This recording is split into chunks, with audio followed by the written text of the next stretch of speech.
Yeah. Okay. Hello, everybody. I am Simone Tulumello. I'm a member of the PhD, of the teaching staff of the PhD in Development Studies of the University of Lisbon. And I have the pleasure and the honor to introduce the opening lecture of this year's series Topics in Development Studies, which is coordinated by George. But since this is a joint effort of the 4 schools of the PhD, the School of Economy, ISEG, the School of Geography, IGOT, the School of Social Sciences, ICS, and the School of Agriculture, ISA, we have these shared invitations of different topics put together by the idea of development. And actually the first 3 lectures will be those selected by ICS, the School of Social Sciences. And today we start with Niccolò Cuppini. I will introduce him in a moment. Just since we're recording, I put it here on record. We are recording the lecture. We're not still sure whether we're going to make it available. For sure not for the general public. We may have it available for the students, unless Niccolò says in this moment, no, we will keep recording. And if someone has issues with being recorded, please make sure you can just turn off the video, change your name so nobody will be able to recognize you, so you will not be present in the recording. With that being said, I'm very happy to introduce Niccolò Cuppini. He is a research fellow at the University of Applied Sciences and Arts of Southern Switzerland, or SUPSI. And the reason why we wanted to invite Niccolò is somehow twofold. Topics-wise, because his interest during the last few years has been focused above all on 2 ideas, concepts, and processes which are very crucial for current trends in development, which is, on the one hand, logistics, all that is around the process of moving stuff, to say it very easily throughout the world, creating the supply and distribution chains, which are crucial for today's globalized world and capitalism. And the other hand, urbanization, the process, the flows, the transformation linked to the growth of the so-called urban. And at the intersection of these 2 fields, Niccolò has been developing interesting original ideas throughout a number of projects he's been participating. Particularly, he's working now, one of the projects he's working is a Horizon 2020 project, Platform Labor in Urban Spaces, which is actually looking at how platforms are reshaping urban space and cities and urban labor.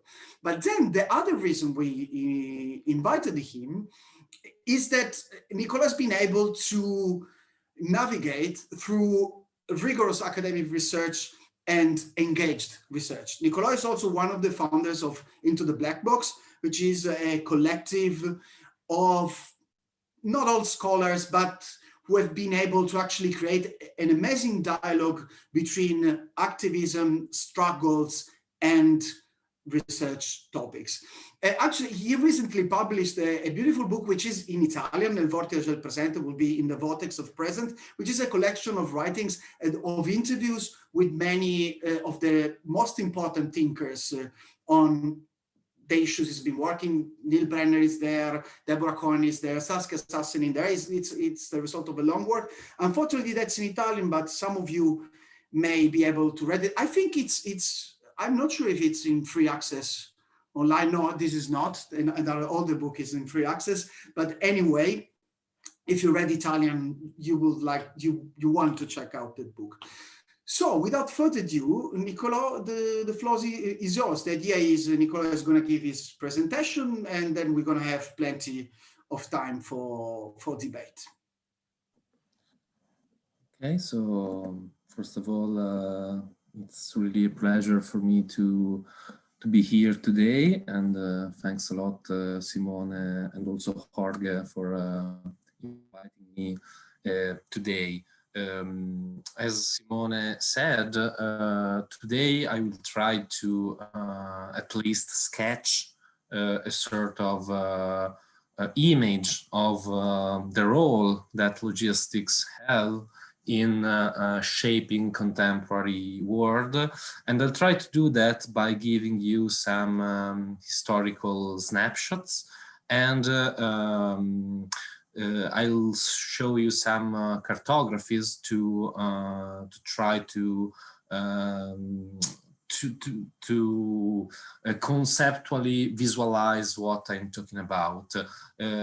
Secondly, I will discuss the intertwinings, the juxtapositions between logistics and urbanization, and at the end of my talk, I will give you some ideas about what can be labeled as counter-logistics. That means the heterogeneous experiences of struggles and conflicts that somehow emerged within the affirmation of the logistical paradigm in the next 20 years. Of course, Simone asked me to talk around 30 or 40 minutes, so I will be very synthetic, but I would be really happy to deepen some of the aspects that I will discuss during the discussion. So, first of all, what is logistics? Because, you know, today this word has somehow exploded. Its meaning is really under a vortex of redefinition. So I'll try to start with the most synthetic definition of logistics. Somehow Simone already introduced it. That is, logistics is the economic sector through which commodities are moved. So logistics is the whole set of labor pools, infrastructures, warehouses, technologies, softwares, through which commodities are again moved from point A to point B to point C globally or planetary. That is a slightly different concept. So this is the most basic definition of what logistics basically is.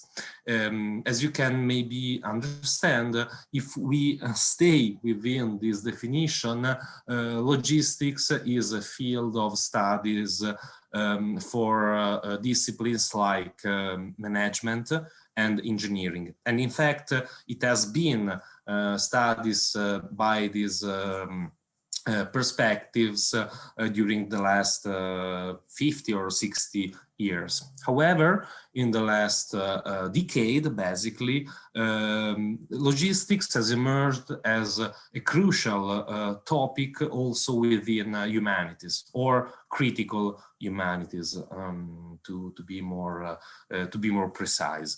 We can talk about a sort of critical logistics studies field that from geographical, sociological, economical, and also political perspectives has started to reframe what logistics is in a more, in a huger way. We can think about logistics now not only as a specific economic sector, but more broadly as a rationality, as a whole set of tools and operations that basically define an operation of capital, a whole apparatus of directions that basically shape up contemporary capitalism. So logistics can be used as a lens through which to understand and interpret contemporary world. I'm going to share in the chat a document. Again, Simone already mentioned this research group which I'm part of, that is called Into the Black Box. And within this research group, we elaborated this critical logistics manifesto, which is an attempt to give an idea about the potentials of using logistics as, again, a perspective, as a way of seeing and as a way of interpreting globalization and more broadly our times. So, if we expand the notion of logistics, logistics is not only about distribution, which in the classical political economic interpretation of economics is only a step in the three moments of capital's operation, that say production, distribution, and consumption. So logistics is not only the domain of distribution, but nowadays it means the whole texture, the whole field that connects all these cycles of, again, production, distribution, and consumption. Logistics is if you want, a discipline in itself, is a logic, it's a metrics of rationality, which aim is to accelerate as fast as possible the whole cycle of the economic systems. Again, if you move things as fast as you can, the fastest you realize profits, basically. So you can understand how crucial is logistics for our world. I try to give you now, very briefly, an idea of how critical logistics studies are working to redefine logistics. And the first step for doing this is a genealogical investigation on logistics. There are two main aspects, two main genealogical trajectories through which logistics has evolved in the last centuries, basically. The first one is a military aspect, a military genealogy of logistics. So for authors like Van Cleaver, who is an historian, I think a Dutch historian, he sustains that logistics as a discipline, again, as a matrix of rationality, emerged in parallel with the affirmation of the modern state. Modern states in Europe during the 17th and 18th century started to construct their own armies. And these modern armies started to fight wars along distances that were absolutely new for the previous world. I mean, armies from Paris had to move to Russia for fighting, and you can imagine how hard it was to sustain this massive amount of people, of soldiers moving on such distances so many centuries ago. So logistics started to be the set of knowledges, the set of instruments through which to sustain the army during the wars. So logistics is very interlinked with mapping. Mapping, as you maybe know, as is an important instrument for modern armies, and is also a logistical tool, but more broadly, the necessities of the armies in terms of food, just to give you an example, was something that logistics as a discipline started to tackle and to organize. So this is a first genealogical trajectory. Another one that has been discussed and demonstrated by authors like Stefano Harney and Fred Moten in their book The Undercommons. These authors sustain that logistics is deeply linked with slavery. Slavery, in this book, they say that logistics was born to move this quite strange commodity, the commodity that could speak, again, the slave, and they discuss how the very organization of this commercial route from Africa mainly to the Americas required a completely new set of technologies, a new set of knowledge to organize this flow. So they sustain that modern logistics was shaped by this commercial route, that of slave trade. So we have these two origins, if you want, these two field of elaboration of the modern concept of logistics.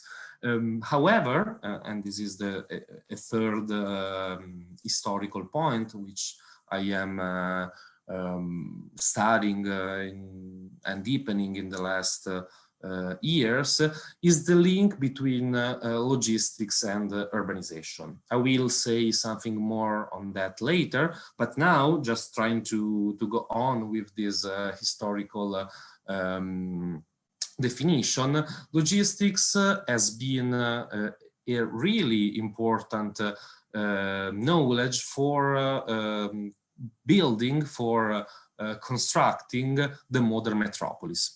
We are now in the 19th century, and which was the century where metropolis born. So the old cities were superseded, were distracted by the emergence of metropolis, and the very logic of metropolis is really linked with circulation. You have to grasp the fact that during the 19th century in Europe, cities were, in morphological terms, in geographical terms, if you want, were still basically the old medieval cities. Paris, Barcelona, London, and so on and so forth had still the shape of the medieval cities. The border of the metropolis is basically the reconstruction, and so the destruction of the previous asset of cities through the logic of circulation. During the 19th century, there was this necessity to reconstruct a space, an urban space, capable of adopting a modern way of circulation of people, circulation of commodity, but also circulation of the armies. A quite well-known example of the construction of metropolis is Paris. In Paris, after the 1848 insurrection, was managed by von Haussmann. Von Haussmann completely redesigned the city of Paris, and for him, this redesigning of the city was done through the necessity to prevent new insurrections. So there is also, if you want, a military aspect again that comes back within the metropolis, but also to make Paris a sort of hub, an hub to make possible the circulation of the commodities produced by the first industrial revolution. Just to give you, again, in a very synthetic and simplified way, an example. So logistics that was experienced in the colonial world and during the wars now comes back to the core of the metropolis, to the core of European states, and becomes a logic for making a new space, a new modern space, a new urban space. So this is the third, if you want, image I wanted to give you. Now, go on, we arrive in the 20th century, and most of the literature, talks about the so-called logistics revolution. So the logistics revolution, there are many books and articles on that. One of the most critical approach to logistics revolution is developed by Deborah Cowan in her book, The Deadly Life of Logistics. But again, there are many, you can also study the logistics revolution within the books of global managers nowadays. So it's not at all a critical label. It's if you want something that economics has somehow assumed as a fundamental step in the development of modern economies. So logistics revolution developed during the 60s of the 20th century, and logistics revolution is about the transformation, the profound transformation of the systems of production. If you want, we can see the logistics revolution as a crucial tool for overcoming the so-called Fordist system, the modern factory, if you want. So just to give you some ideas, to apply logistics to production means that you can move the factory away, or in one sense away, meaning you can move the factory outside of the West if you want, but at the same time you can organize production without the necessity to concentrate the whole process within one single place, let's say the factory. So if you apply logistical methods, if you apply logistical technologies, if you apply logistical infrastructures to production, you can dismantle the Fordist factory, and you can reorganize it around new networks all around the territory, or around metropolis, or all around the world. So the symbol of this revolution is the container. I think that all of you know what the container is. So is this box. You have to understand that nowadays more than the 90% of commodities are moved within containers in the world, but the container in 1964 didn't exist as a tool for logistics or for economics more broadly. So the introduction of the container was really crucial because it made possible to move commodities through every different transportation system without the necessity to lost time. That is to say, you can use the container on a ship. You can move then on a railway. You can move then the container on a truck without the necessity to move every single stuff with your hands, basically. So the introduction of the container, and again, there is a deep military resonance in this moment, because the container was adopted, first of all, to support the troops, to support the US armies during the Vietnam Wars. Just try to imagine how hard was for the US to sustain their troops in Vietnam.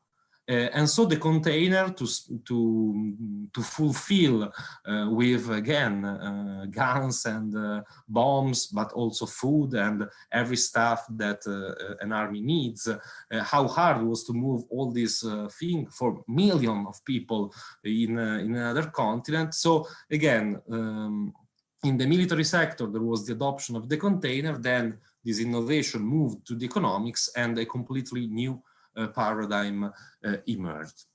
So this is another important aspect. And the logistics revolution, you can find some reflections on that in the manifesto I shared with you, can be interpreted also as a sort of counter-revolution, because dismantling the factories during the 60s and the 70s was also a sort of response to the power that the working class had accumulated during that time. So it's important to consider these multifaceted aspects that the evolution of logistics has during all its history. And nowadays, to come to the present, I'm sure that everyone knows what Amazon is. And basically, Amazon is a logistics company. It started as an internet company, but basically now is precisely a logistics company. Is a company that moves commodities as fast as possible all around the world. And Amazon is the most important example of the new frontier of logistics, that is the so-called metropolitan logistics, the last mile logistics, the e-commerce logic that basically says, okay, you can have whatever you want at your home. So this new expansion of the movement of commodities, this new expansion of logistics that Amazon symbolizes, makes quite evident how nowadays logistics is crucial and strategic for capital, if you want, or for the world economy. So this is the first part of my speech. Again, I have been very schematic, but if you want, we can deepen this genealogy or some aspects of it during the discussion. The second thing I want to discuss with you today is about the relationship between logistics and urbanization. I already mentioned something about how logistics has been important for redefining European cities during the 19th century as a logic for making urban spaces a circulatory space, but more specifically and more broadly at the same time, logistics is a vector of urbanization. That means that if you study worldwide cities, there is a natural, if you want, a natural link between logistics and urbanization, in the sense that each city has always a strong relationship with ways of communication, ways of transportations. The most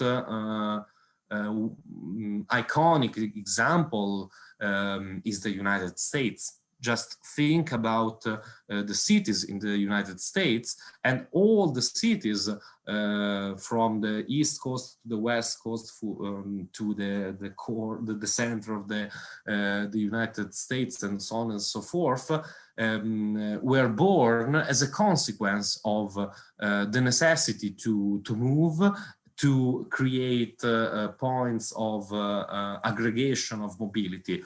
New York, Boston, and Baltimore were the places for interconnecting the flows from Europe to the United States, but then the railways were the most important generators of cities in the United States.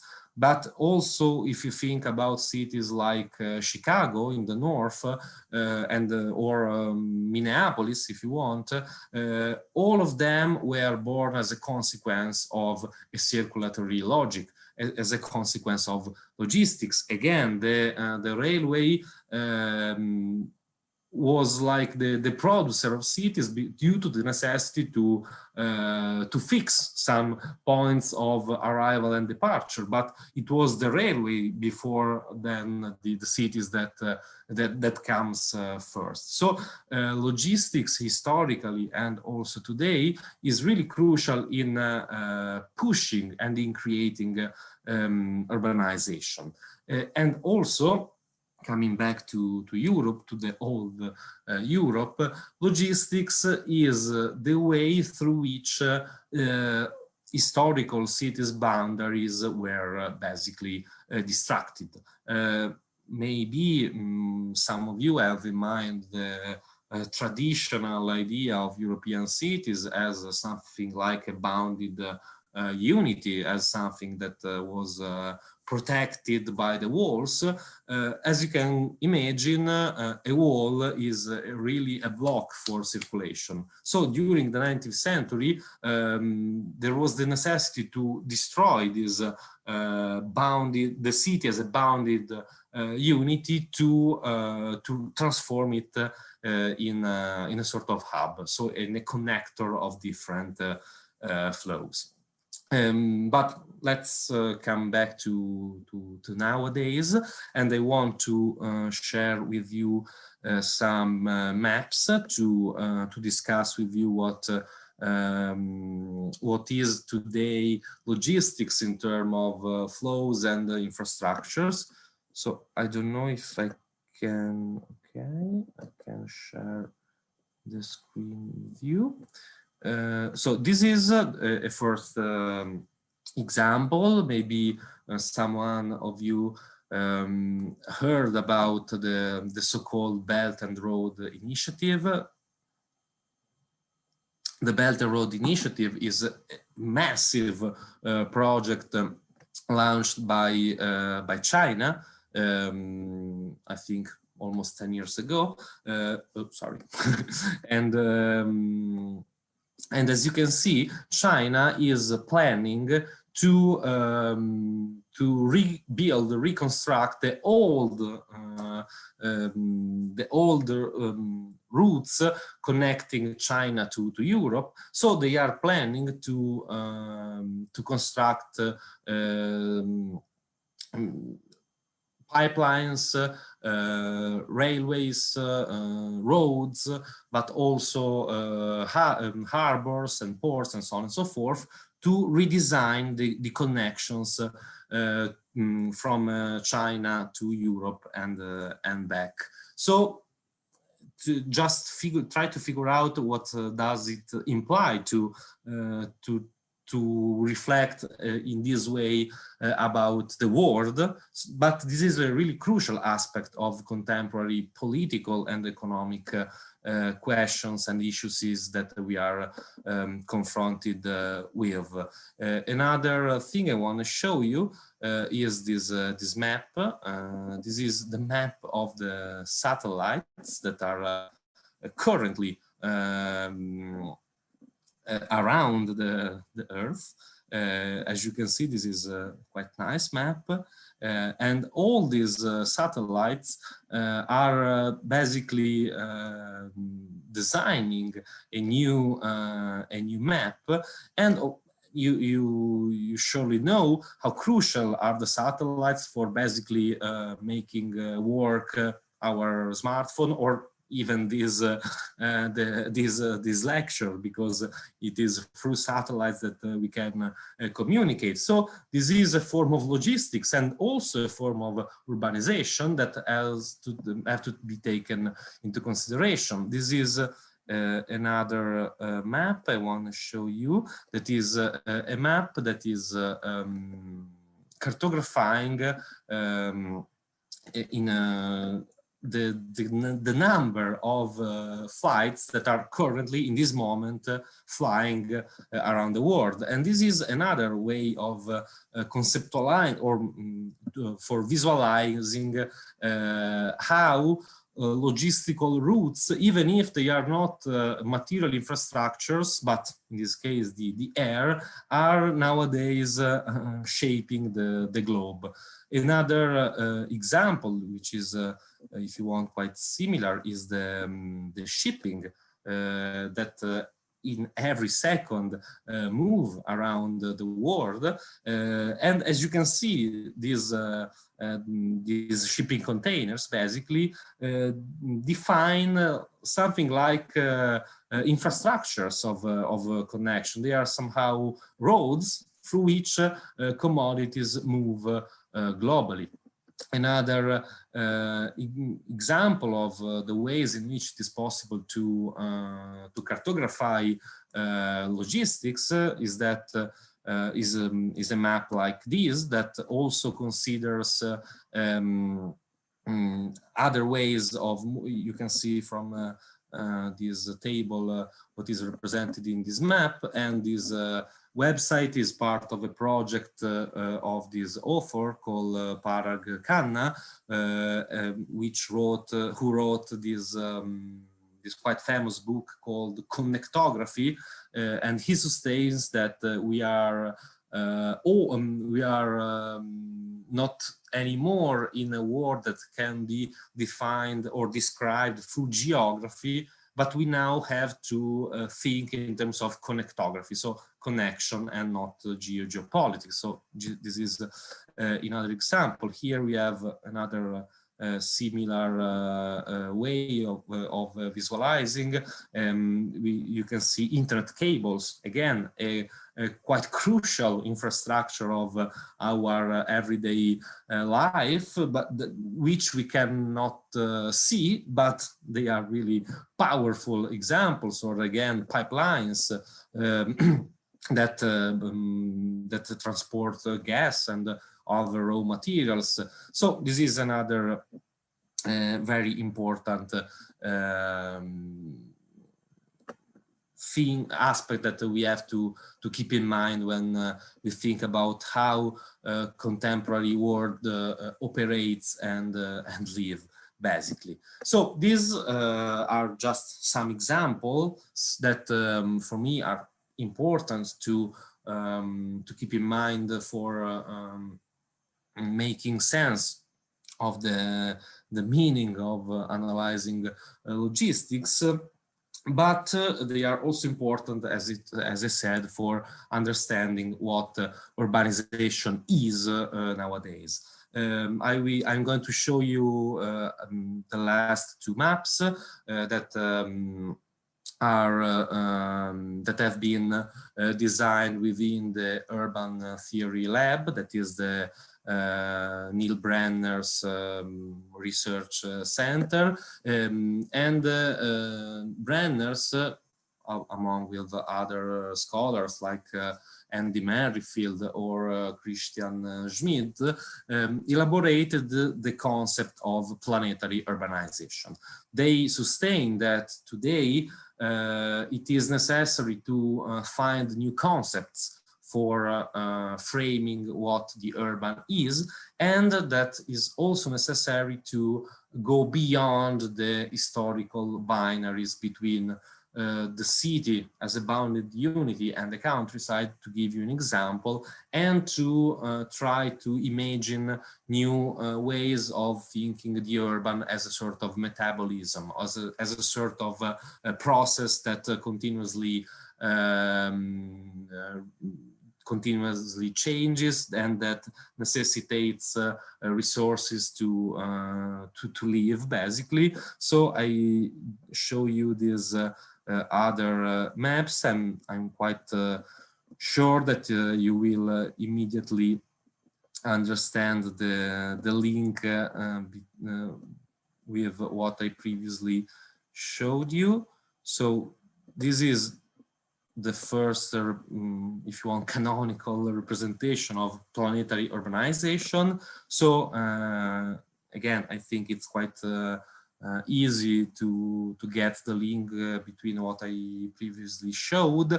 So for Brenner and others, urbanization today is this kind of texture that is covering the whole Earth surface.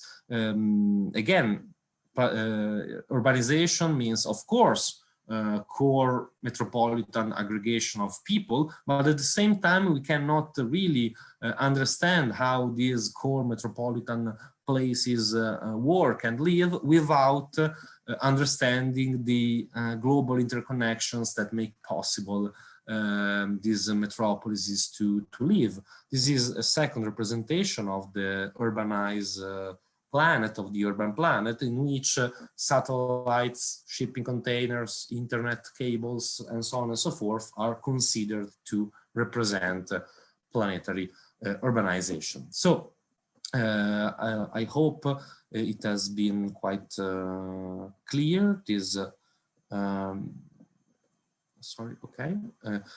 quite clear what my argument is from this example. I'm going toward the conclusions. So logistics nowadays, we can say, is the field of the material constitution of globalization. Logistics is the operation that that make possible the circulation of everything everywhere within the so-called capital dream. Logistics is the technique, the set of knowledges and tools that makes possible the assemblage of and the interlinking between mining, between sites of production, between the last mile logistics and the consumption in your home through the e-commerce. So logistics is the whole process, is the whole logic making possible this process. I would suggest, if you are interested in these topics, to have a look at the book of Sandro Mezzadra and Brett Nielsen called The Politics of Operations, in which they consider logistics, but also extraction and finance as three main operations of contemporary capitalism that are necessary to be grasped for understanding our world. But again, I want to conclude by presenting you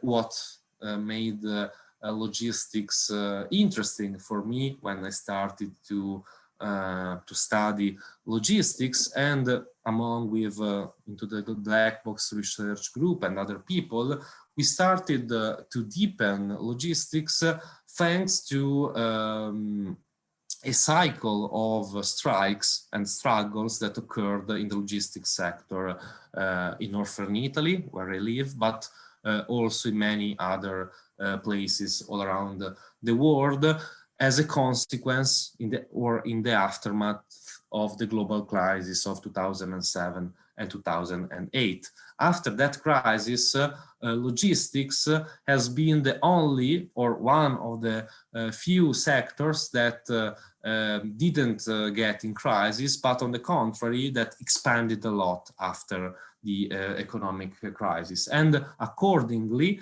also a really massive amount of strikes took place all around the world in the logistics sector. But if we want to reflect on this aspect that can be called counter logistics, we have to take into consideration also many other logistics struggle that punctuated the world in the last decade, and I'm referring to the struggles against global infrastructures, like in Italy. Maybe you have heard about the No-TAV movement, which is a movement against an high-speed train. Maybe you have heard something about the ZAD in France, which was a struggle against an airport. Maybe you have heard about the Standing Rock struggle in the US, or the indigenous struggles against pipelines in Canada, and so on and so forth. So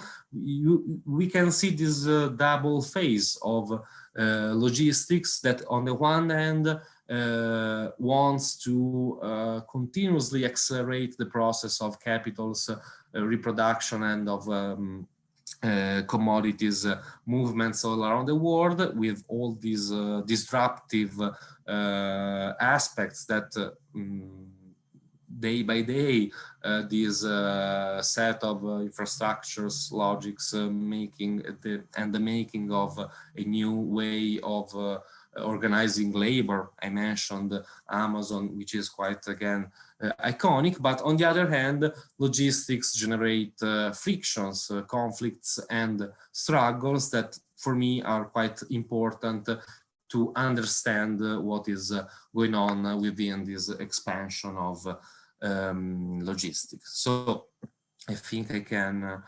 conclude here. To sum up, I tried to define what logistics is in economical terms. I tried to give you an idea about how it is possible and necessary to expand the concept of logistics more broadly. I gave you a very synthetic genealogy of logistics, from the military to the slave trade, from the reshaping of the metropolis during the 19th century to the logistics revolution. I tried to give you some examples about what logistics as, again, a set of material infrastructure and technologies, but also as a set of knowledge to organize movement as the first and strategic aspects of today economics. I at least sketched some interlinkings between logistics and urbanization processes, and the crucial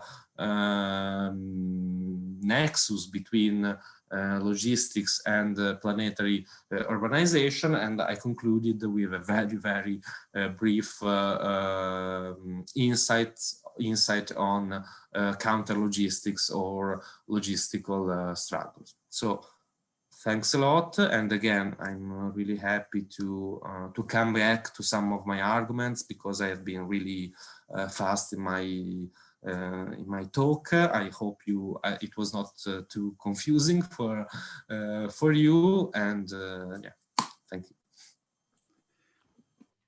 Thank you, Niccolò. I mean, it was very clear, and I mean, I think this long-term vision and broad vision at the same time was both very useful, especially for our PhD students, but at the same time very interesting in terms of thinking through this intersection between logistics and urbanization. So we're gonna open, of course, the floor for questions and comments. We have plenty of time, so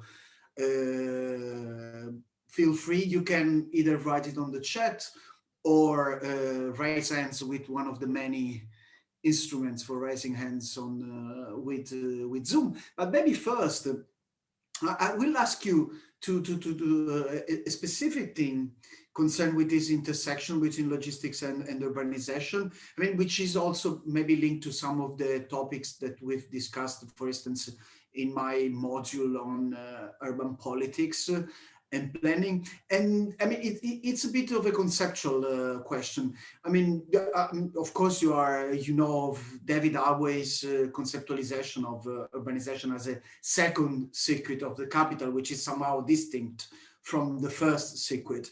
And in that traditional overview, you will imagine that logistics is somehow within the first circuit. You know,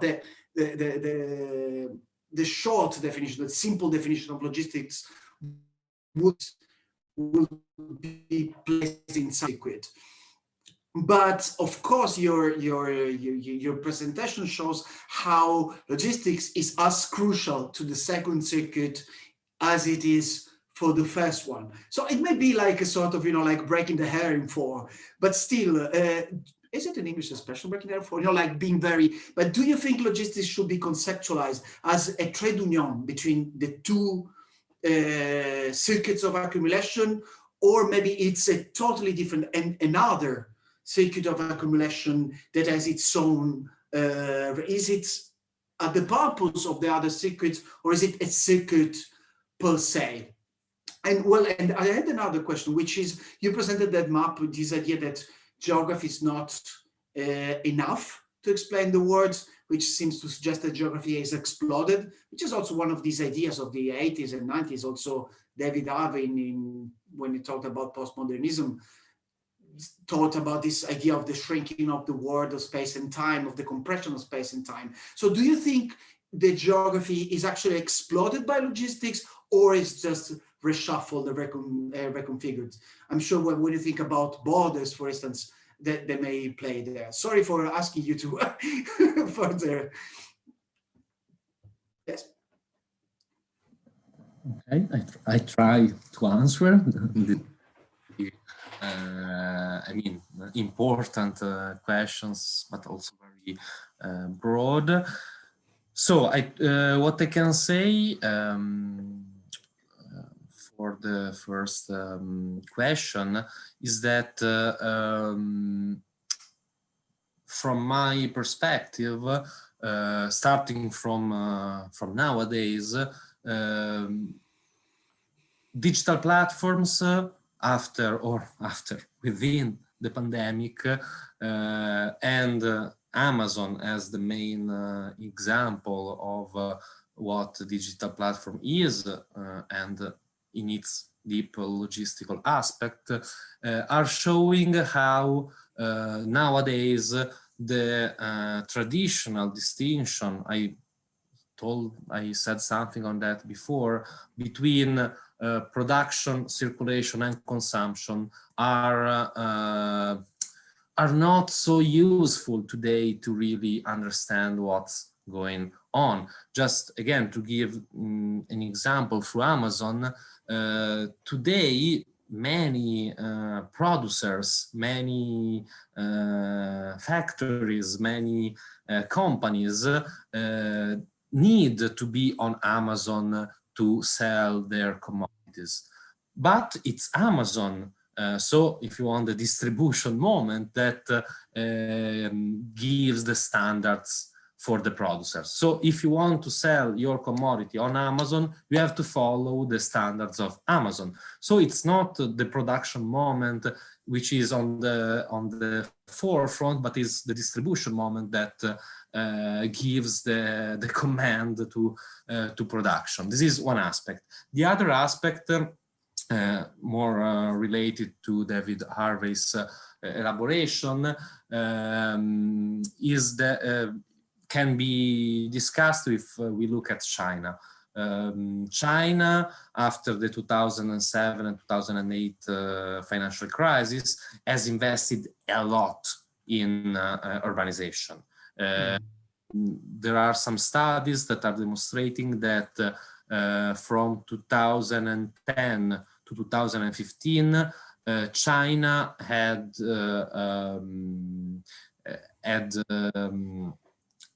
built more urban materials, more urban edifices and streets than the United States in the whole 19th century.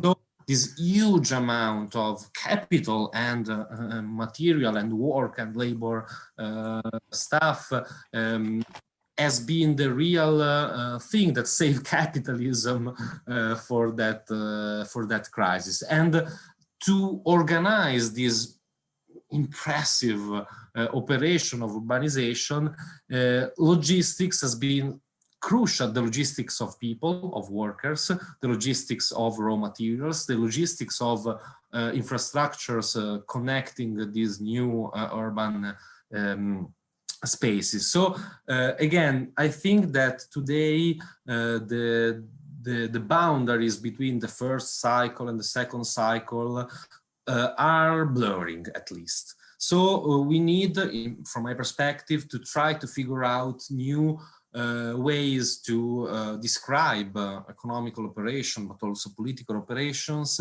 in terms that at least try to go beyond these again very specific divisions between economics cycles, between economic spheres, between economic steps. We need to try to figure out a more interrelated, a more intertwined process that really concretely produce our world, basically. So just some snapshots to discuss with your question, Simone.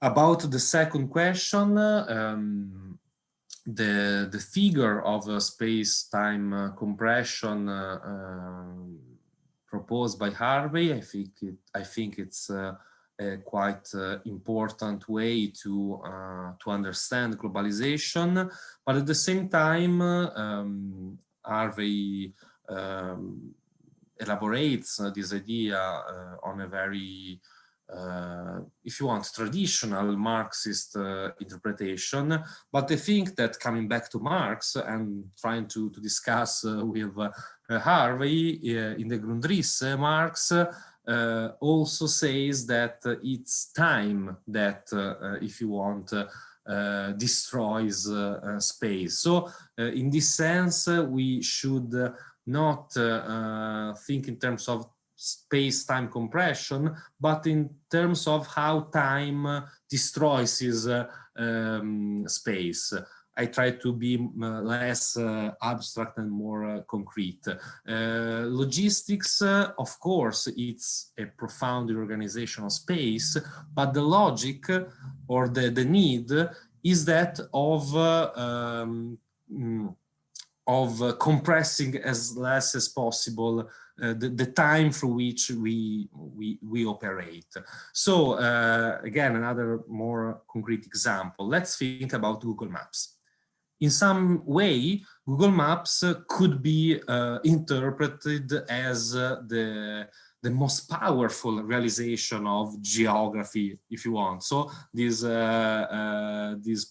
mapping of the world and the fact that we move everywhere in cities, but also in other places, using on our smartphones a map to move, on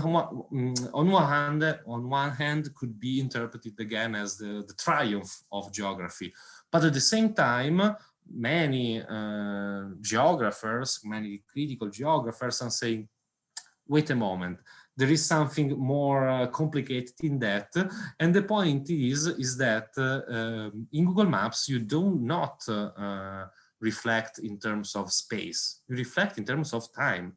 When you search for, I want to move from point A to point B, you search for the way in which it makes less time for you to go from, again, point A to point B. You don't reflect in terms of meters or kilometers. You reflect in terms of hours and minutes.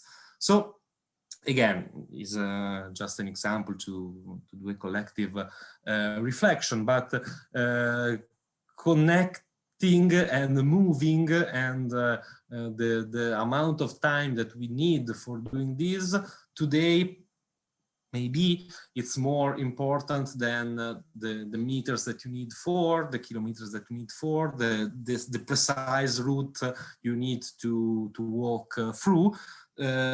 Time probably is more important, and in this sense, geography, in terms of the need to know the morphology of a territory, is less important than in the past. Thanks. So let's open the floor to questions and comments.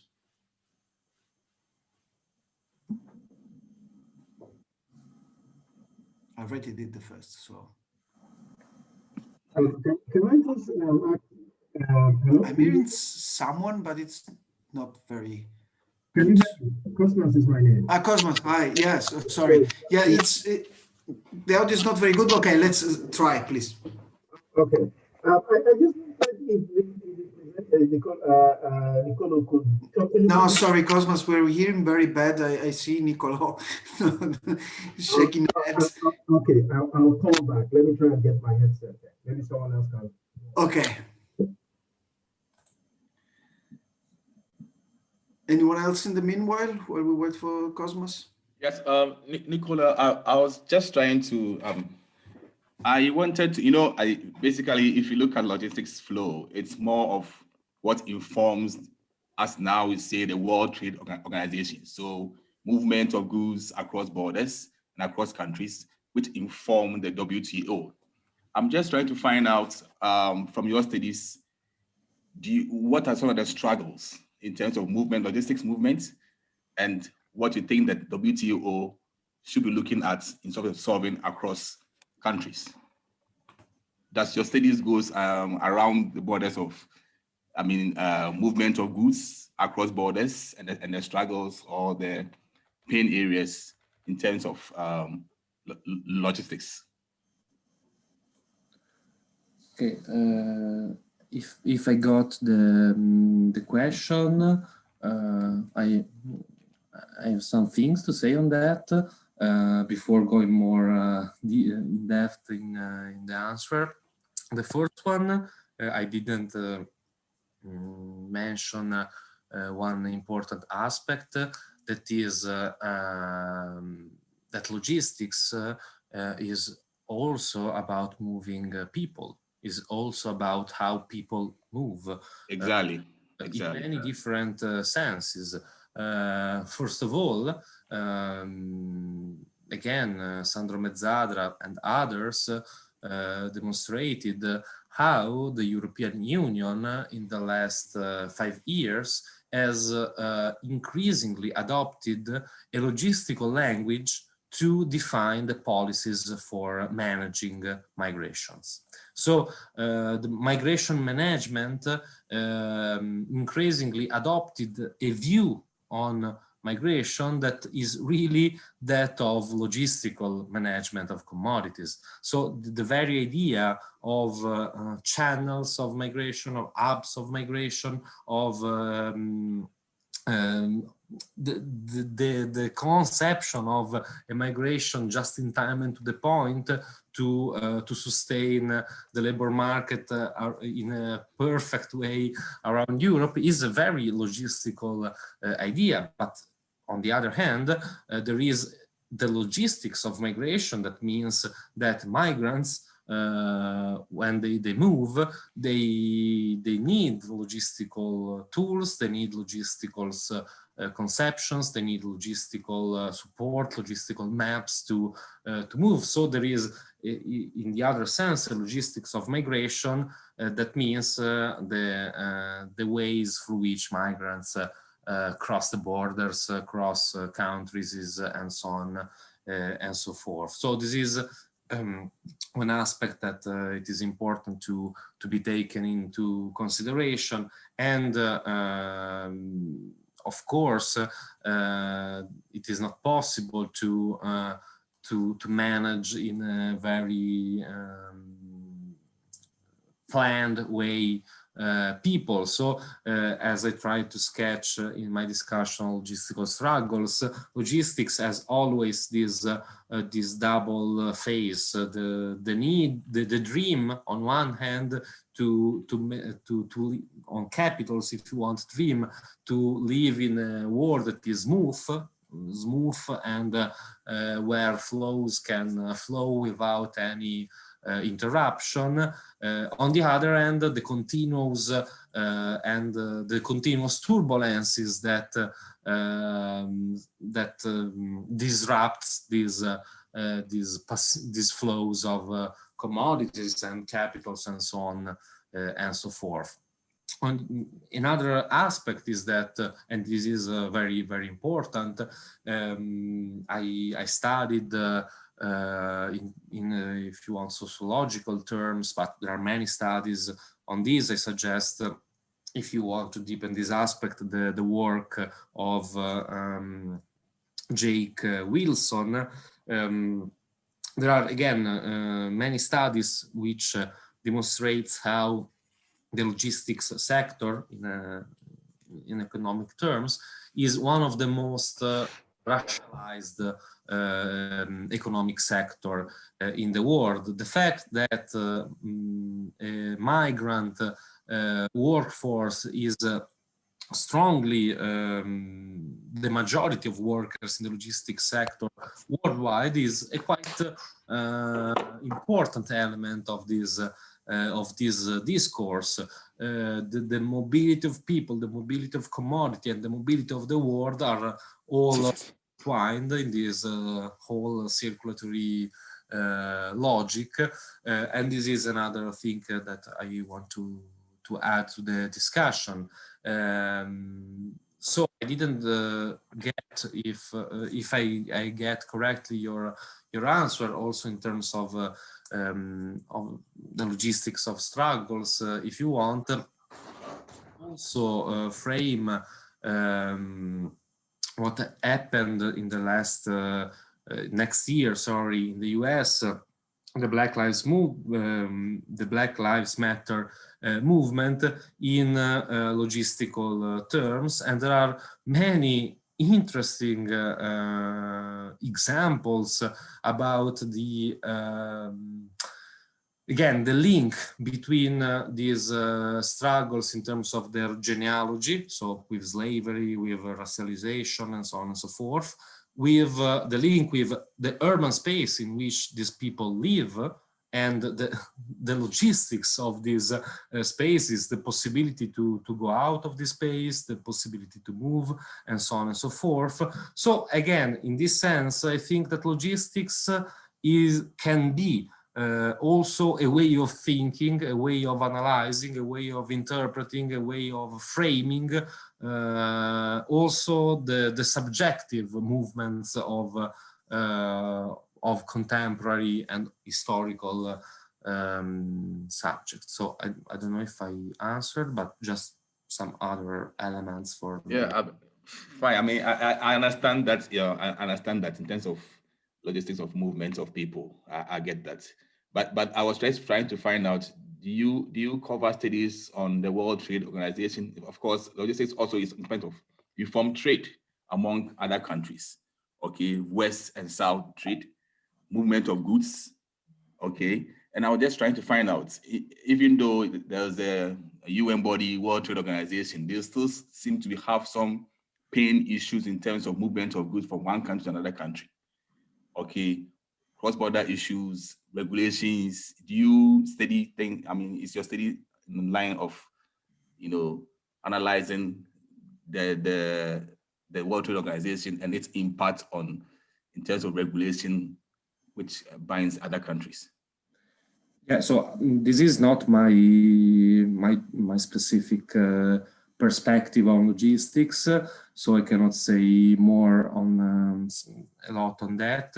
What I can say is that logistics, in terms of, if you want, juridical framing, has been interpreted by many scholars as a sort of disruptor of economic and political and states and international order jurisdiction. What does it mean? Just keep in mind the map I showed you about the Belt and Road initiative promoted by China. Try to imagine what it can implies constructing a road that passes through China, Kazakhstan, Afghanistan, Russia, Turkey, and then Poland, and then Italy, and then Portugal. Try to imagine in juridical terms, what does it mean to do this? Because we have to deal with different regulations, different jurisdictions, different law regimes. So on one hand, logistics is has the necessity to pass through different jurisdictions, but at the same time, the states are, if you want, actors of improving this global logistics. And in this way, logistics is also a space of what the architect Keller Esterling called extra statecraft. With the concept of extra statecraft, she means that logistics produces somehow its own regulations, its own norms, which are within and beyond the states, within and beyond international organizations like the WTO that you mentioned. Again, I'm not an expert in this field, so I cannot say more than that, but the juridical studies on logistics, the way in which logistics redefines geopolitical relations are really important, and this is absolutely a crucial aspect within this discourse. Thank you. Thanks. Well, let's see, Jose, I see you, but let's see whether Cosmas can now. Okay, can you hear me now? Yes, great. Okay, thank you. All right, thank you, Nicolo, for the presentation. I think it actually makes you begin to think, things you never really thought about. When you mentioned Amazon, I just ordered, actually, I got my Amazon order today. And so when you said Amazon, I'm like, oh, okay, so this thing I ordered today, it just starts making me think around some of these things. But then the first question and then a comment. So what I wanted to find out from you, what role does the state now play in this relationship between logistics and urbanization? What role does the state really play? Because Amazon, it's a private run organization and all that. So I want to know what role the state plays. And then secondly, you mentioned something like counter logistics, if I got you right. I don't know if you could expand a little bit on that. Thank you. Okay. Yeah, I think it's enough for an answer. Then after that, we'll take Jose's question and comment. Okay, so about the first aspect, before going into the answer, I just want to try to stimulate further the reflection. Let's try to think about the object that you ordered from Amazon today. Of course, I don't know what it was, and I don't want to know it. It's not important. But try to imagine the whole passages that it made to come to you. That means, on one hand, I don't know. Let's say that you ordered a book. Okay, you ordered a book, which was the core business of Amazon when Amazon was founded by Jeff Bezos almost 30 years. In 1994, I think it was the foundation of Amazon. So, but it doesn't matter. Think about a book as an object. A book needs someone who wrote it, maybe on a computer, and think about the materials that you need for constructing a computer. Think about the infrastructures for the internet that you need for doing research while you are writing a book.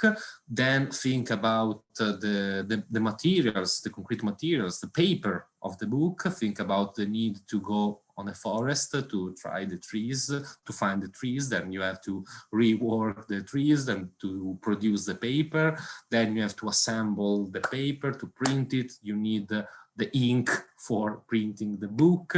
Then you need someone who prints the whole book. Then you need someone who stock the books in a warehouse. Then you need someone who take that concrete book and moves the book to your house. So again, I think that thinking through logistics enlighten how the contemporary processes are complex, but at the same time, they are not magic. I mean, they are very concrete.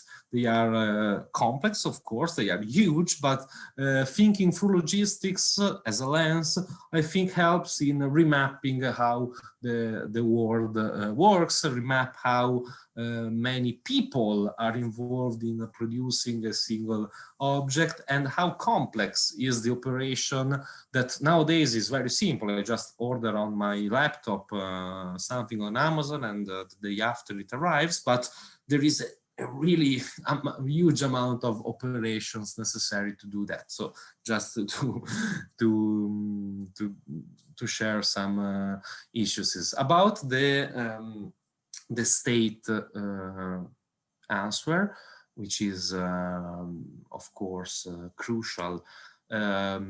Something can be said about the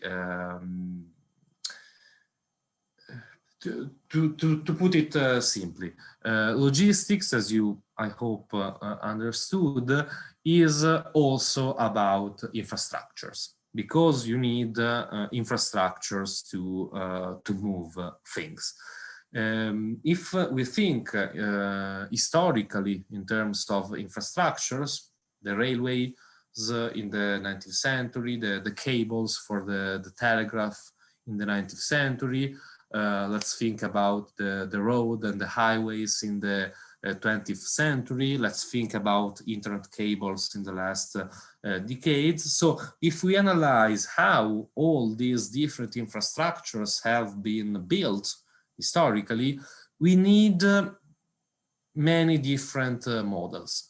In some cases, it has been the state that have promoted the building of this infrastructure in concrete terms, in financial terms, in design terms, and so on and so forth. In other examples, like the building of the railways in the US, it was purely capital who built the railway in the US in the 19th century. So it was not about the state. It was the state at least arrived later, but the plan of the railways were purely developed by financial capital and capitalists at that time.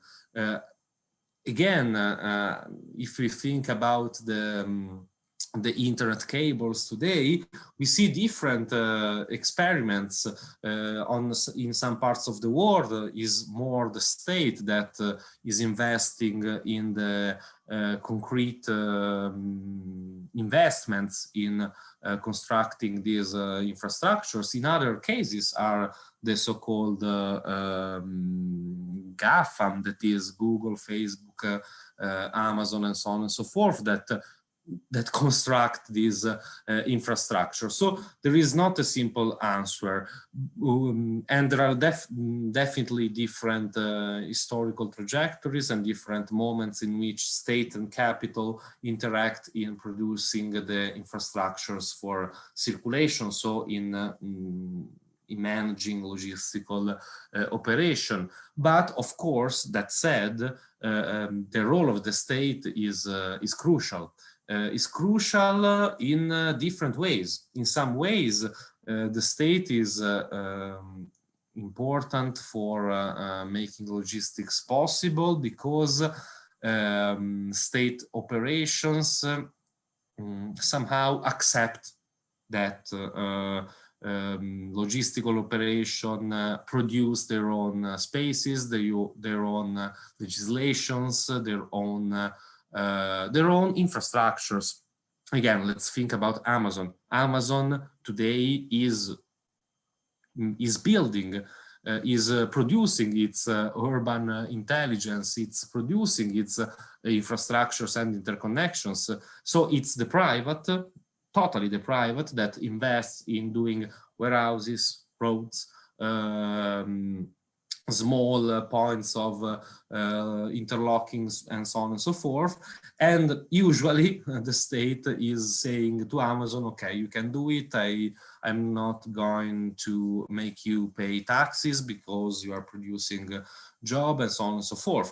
In other cases like what we previously So about the Belt and Road Initiative is the state that designs and finance the production and articulation of infrastructures and new logistical roads. So again, the role of the state in organizing and producing logistics is manifold, is not unique, but to say that the state is not important anymore in organizing flows would be absolutely something stupid to say. At the same time, the state is not anymore the, even if it has ever been, which is it's a critical point, but it's not absolutely the actor, the only actor that organizes flows and infrastructure and logistics. So I hope I had said something on the point you raised. About the second question on counter logistics, if you want to deepen this aspect, there are some authors that wrote papers and books on these topics. On this topic, I'm referring to Jasper Burns, who extensively wrote on counter logistics. I can refer also to Joshua Clover, who wrote an interesting, even if problematic for me, book on these themes. Basically, counter logistics can be interpreted in many different ways, and I shortly try to give you just a couple of examples. So first of all, counter logistics can be interpreted as the series of practices that concretely blocks the flows. So the fact that in the last years many movements adopted the practice of blocking as a crucial practice can be named as counter logistics. Occupying a square somehow is a counter logistics practice because it stops the normal flows of metropolis. Stopping a road, as the US movements in the last years did many times, is a counter logistics practice. Struggling against the implementation of an infrastructure can be interpreted again as a counter logistic struggle. So this is one aspect. Another aspect is more, if you want, theoretical, but also quite material reference. And to put it in a really simplified way, we can try to elaborate this question as follows. Some authors are sustaining that if during the 20th century the principal, the most important locus, the most important place of struggles used to be the workplace, and so the most relevant practice of struggle was the strike. Nowadays, if you want, the workplace as a specific and crucial space doesn't exist anymore, but we assisted to a multiplication of workplaces all around the metropolis, all around territories. And so the strike in itself is not anymore as efficient, as effective, as spreaded as it used to be in the 20th century. So the struggle is increasingly, if you want, class struggle or social movement are increasingly pointing to the metropolises in themselves as places of struggles. And then the point is, when you assume the metropolis as your place of struggle, the point is to block the metropolis, is to block distribution, is to block circulation. And then in this sense, you can figure out a sense of counter logistics. So I hope I have not been too confusing with this explanation. Again, we can talk for hours about these themes, but these two aspects are some characteristics of what a politics of counter logistics is nowadays. All right, thank you very much. José. O áudio, por favor. The audio, yeah. You have to turn on your audio when it's off. Yeah. Sorry, just mentioning that I'm not at all an expert in logistics. I'm just curious. My expertise is in science and technology policy and management and so on. But I'm interested in logistics as exactly in terms of impacts on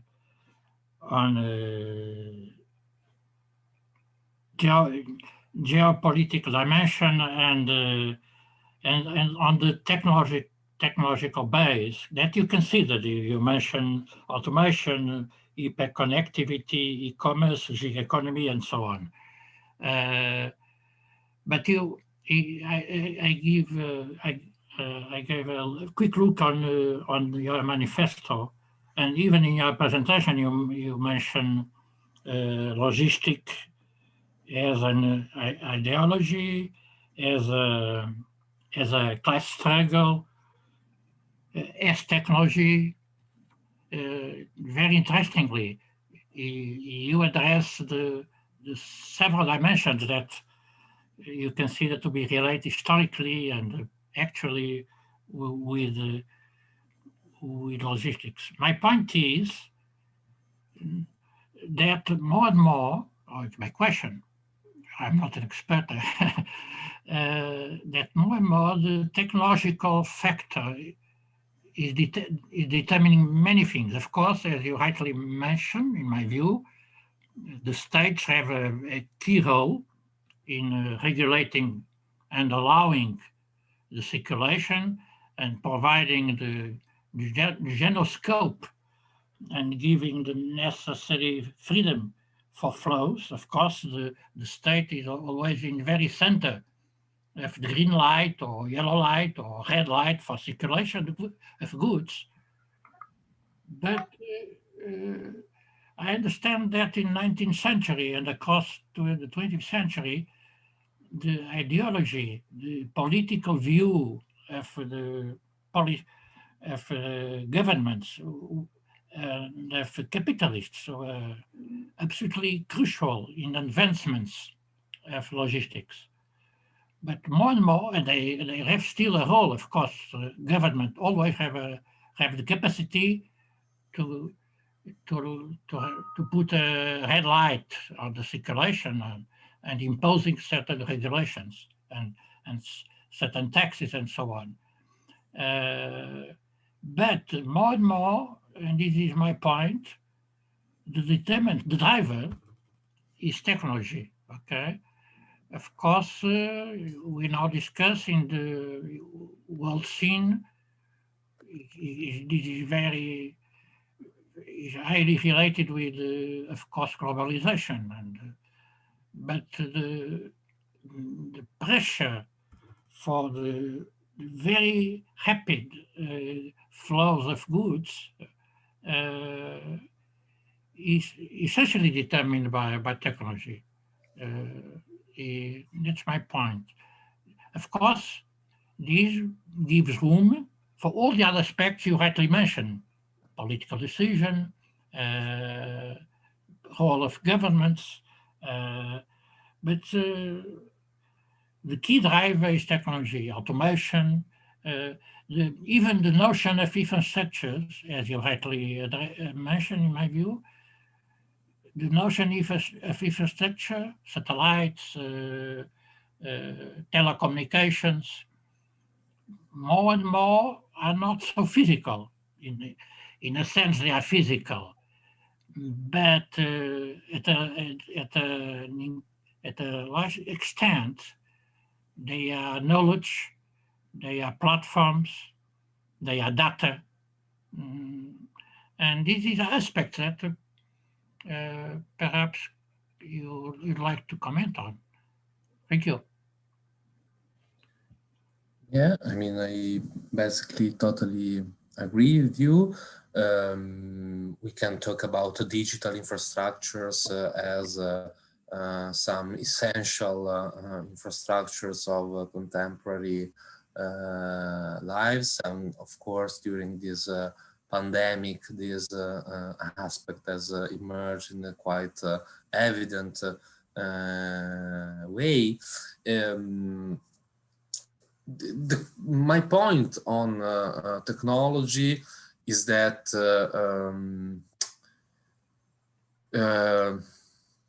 there is a risk in assuming technology as if it would be a sort of autonomous vector for society's transformations.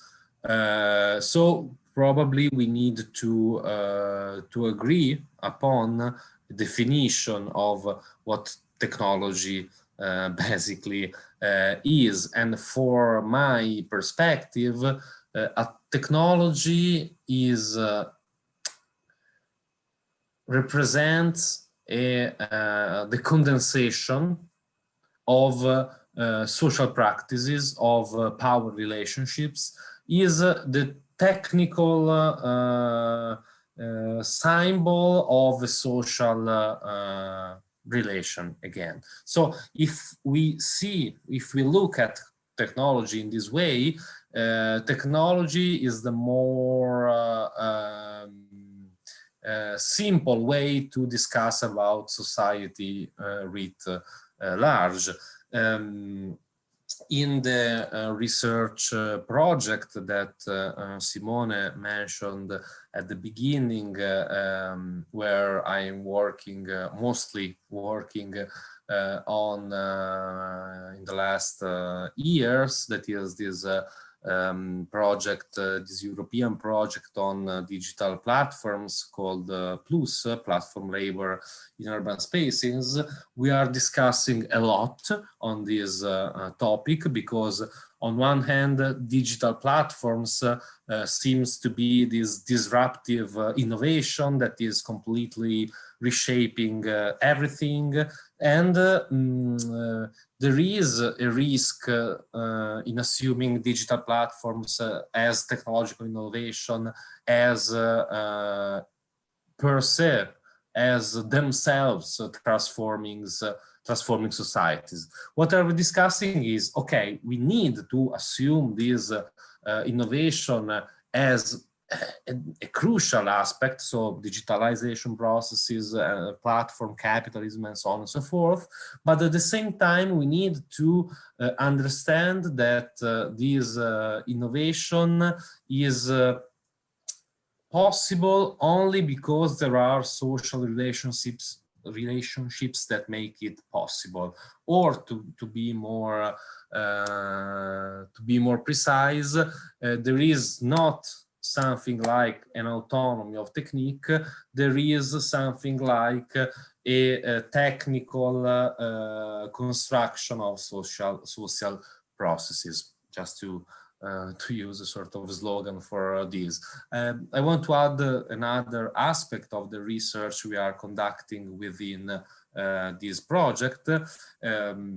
We did a profound study of the so-called industrial revolutions, because as you probably know, in the last years, many managers, many states, many companies, many governments are talking about the so-called fourth industrial revolution, industrial revolution 4.0, and automatization, robotization, Internet of Things, algorithmic management, and so forth, and so on and so forth, are all of these things, all these elements are part of the so-called industrial revolution 4.0. So what we did in this project has been to study the previous industrial revolutions in a genealogical perspective, so to arrive to Industrial Revolution 4.0. And what we are trying to demonstrate, but we are still working on that, so I have no publications to present to you, but we are working on this, is to try to interpret industrial revolutions 1, 2, 3, and 4 as a sort of constellations of different elements that converge in determining an historical change. That is to say, to think about a revolution implies that political systems, economic system, technological system, social relation converge in transforming a paradigm. So this is, again, just to dialogue with your question. Of course, the canonical narrative about industrial revolution is about the first industrial revolution was the innovation of the textile sector and the transformation of the railway. The second industrial revolution was about the furthest factory, and so that kind of technological assemblage. The third industrial revolution was about the internet, while the fourth industrial revolution is about, again, algorithm, robotization, and so on and so forth. What you're trying to demonstrate is that this is a possible narrative, a technological history of changes, but to be more precise, more sophisticated in our analysis, we need to at least endow this analysis with other factors and to understand how all these factors go together. So to conclude my answer, technology is crucial. Technology is a symbol that is important to take into consideration. Technology is a social relation. Technology is something that we need to understand within a more complex assemblage of social processes, and this is what is happening today. We cannot understand, to come back to the question of counter logistics, in the last years, many academic papers, but also many struggles have emerged in digital platforms like the food delivery or Uber, which are logistical platforms, but you cannot understand the rider taking you something at your home as a result, as a product of the innovation of digital platforms. Digital platforms are possible because in the metropolises there are workforces that can do such a job. So there is, again, an interaction. It's a field of transformations that evolve together. Just, if you allow me, just to say that I absolutely agree with you. I was just mentioning that technology is not all. It's just a very central, plays a very central role in logistics, but it's not all. Of course, political and social aspects are always determinant. Okay, thank you. We still have a few minutes, in theory some 20, so are there more questions or comments?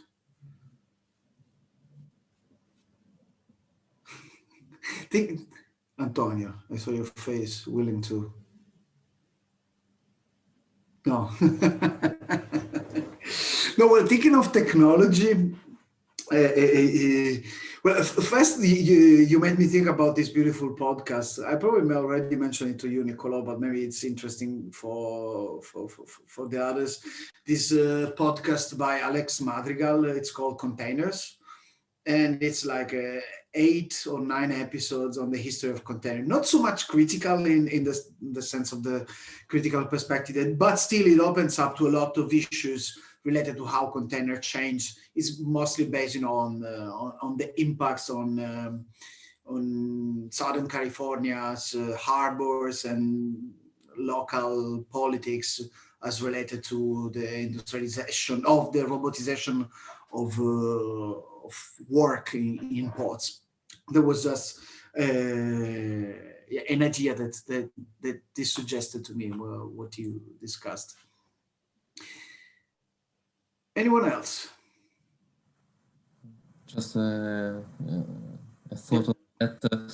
I don't know if you are familiar with the cyberpunk stream of fantasy, if you want, literature and so on and so forth.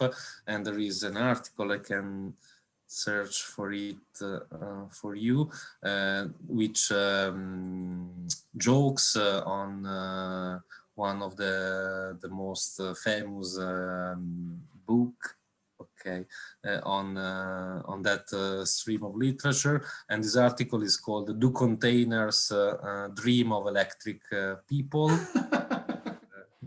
I pass it for you on the chat.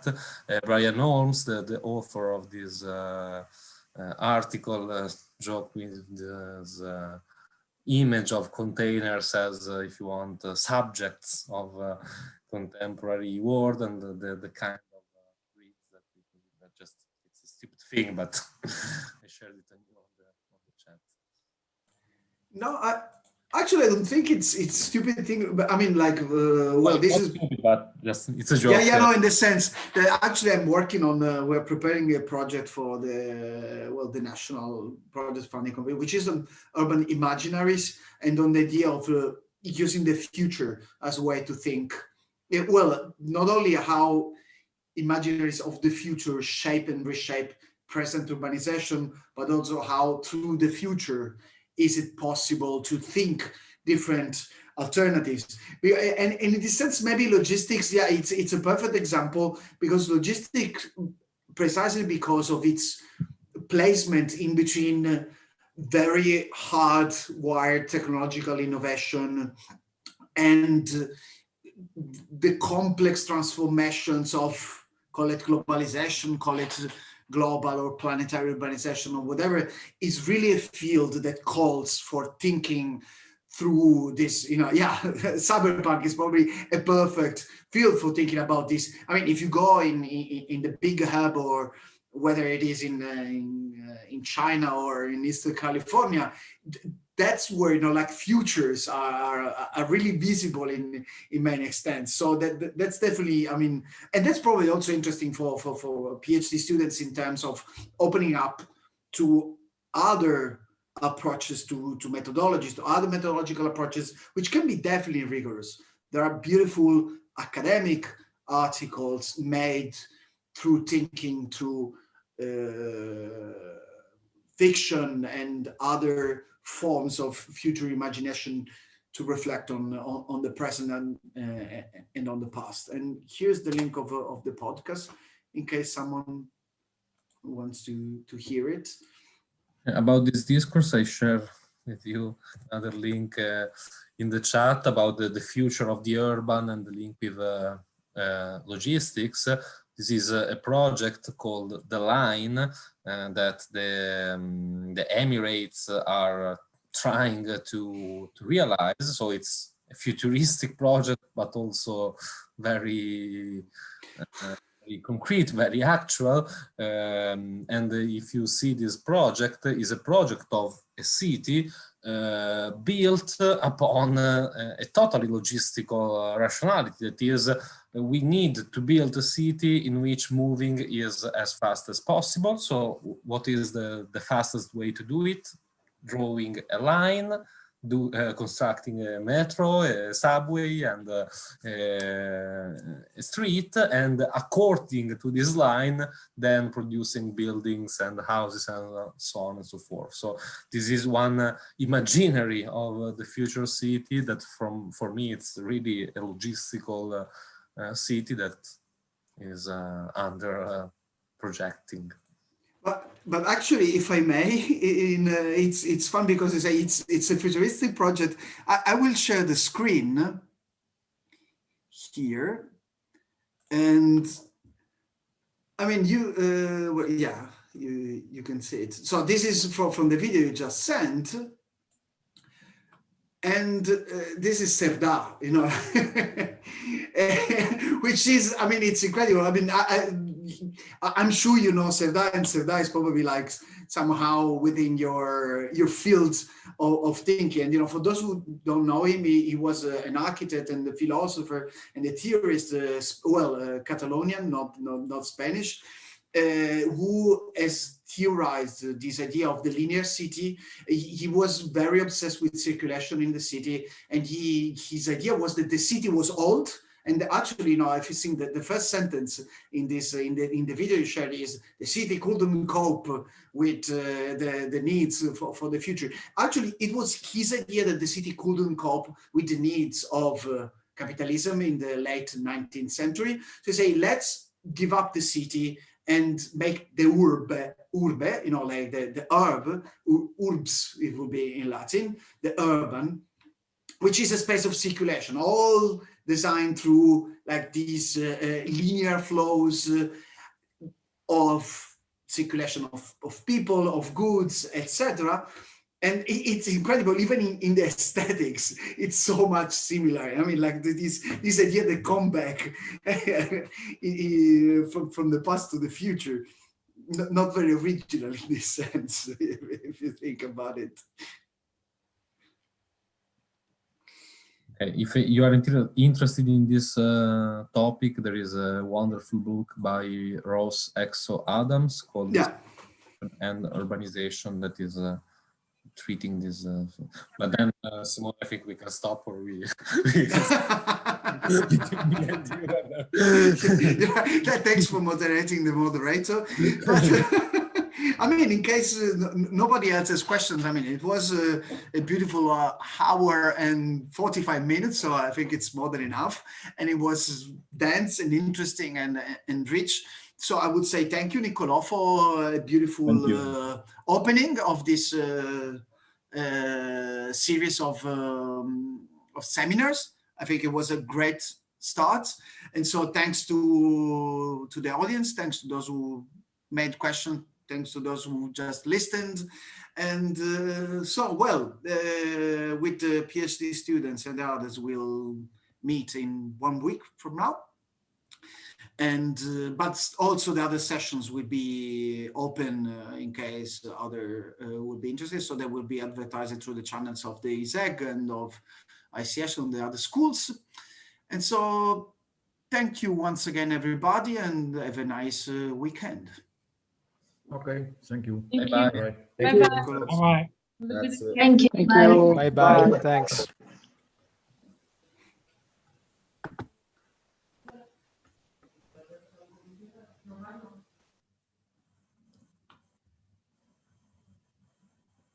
Ci sono quelli che Volevo dire, stronzate alla fine, ma ci continuano a ascoltare. Andate via. Che fa lì? Allora possiamo anche tanto.